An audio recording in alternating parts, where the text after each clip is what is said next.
Happy Friday, ladies and gentlemen. Mackenzie Lambert here, your host for Mack the Movies. We continue our look at select films of the Criterion Collection. Last week we visited the directorial debut of Guillermo del Toro with Cronos. This week we look at a thriller that many have dared to say out-Hitchcocked Alfred Hitchcock. That's a bold statement. Today we look at Henri-Georges Clouzot's Diabolique.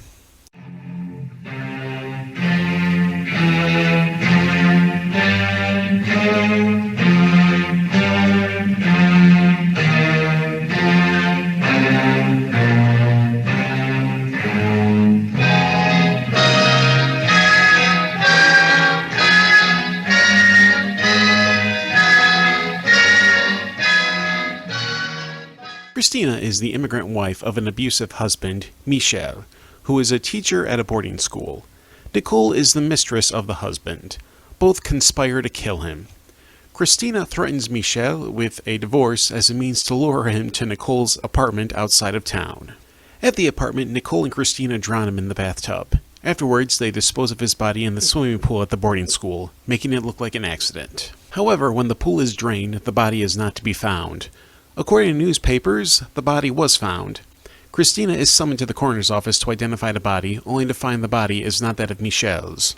This is only the first in a string of incidents that have induced panic to both Christina and Nicole. But not everything appears to be as it seems, with the film coming to a head and one of the great shocks of cinema hits the audience. Oh, and spoiler alert for this 63-year-old movie.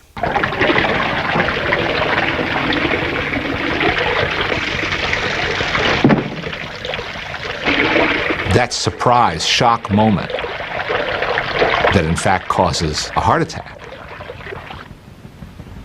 Almost caused some of the people in the theater to have a heart attack. For its time, Diabolique was ahead of the thriller curve. The climactic scare was the biggest brouhaha probably since Todd Browning's Freaks. People went nuts for this sequence, and this was before you had the likes of Peeping Tom and Psycho, which also threw people in a flurry. What helps the film is the gradual escalation of the tension. It builds up little bit by little bit. The body disappearing, the body at the morgue not being Michel's, a boy saying he was disciplined by Michel, Michel appearing in the background of a school photo. You have small incidents and revelations until you're hit with that big surprise. It has become part of cinema folklore that Alfred Hitchcock indeed tried to get the film rights of the novel that was the basis for the film.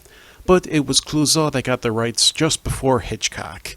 It would be amusing to see how Hitch would have handled the material, but what we got from Clouzot is nothing short of amazing. Heck, even Robert Bloch, the author of Psycho, stated in a 1983 interview that Diabolique was his all-time favorite horror movie. One touch that I absolutely loved was the film ending with an anti-spoiler message. It outright asks people in the theater not to ruin the movie for others. I'm sure if Forbes magazine had the chance they would have spoiled it for everybody. Even with a language barrier, the physical acting of the main cast gives you the information you need. Paul Maurice is intimidating as the abusive teacher Michel. Vera Clouzot as Christina has a sense of vulnerability, accented with her sensitive heart condition. Simone Signoret has a boldness and a confidence, even calculation in her strategy with taking out Michel. One supporting character, Charles Vanel as the detective Alfred, has that down-to-earth sense to his character. I was reminded of Loman from M and Testament of Dr. Mabusa. He's not brilliant or a showy persona, but he's likable enough for the audience to get behind. Despite the fact that I spoiled the film, I still recommend Diabolique. It is a fantastic thriller with a great sense of pacing and escalates at the proper speed. It drags out the tension in a way that will get under your skin, but in a good way. And that finishes this look at Diabolique. Thanks for watching. Next week we will take a look at another entry in the Criterion Collection, the Peter Yates crime drama, Friends of Eddie Coyle. Also, a quick update. I originally intended to do 10 films of the Criterion Collection leading up to my Friday the 13th series, but due to my change in upload schedule, I will only be doing 9. When I finish the Friday the 13th series, I'll be going back to other Criterion selections before diving into the Grindhouse Experience box sets. It should be an interesting year of content, to say the least. Until next time, this is Mackenzie Lambert with Mack the Movies. Take care, and have a good weekend.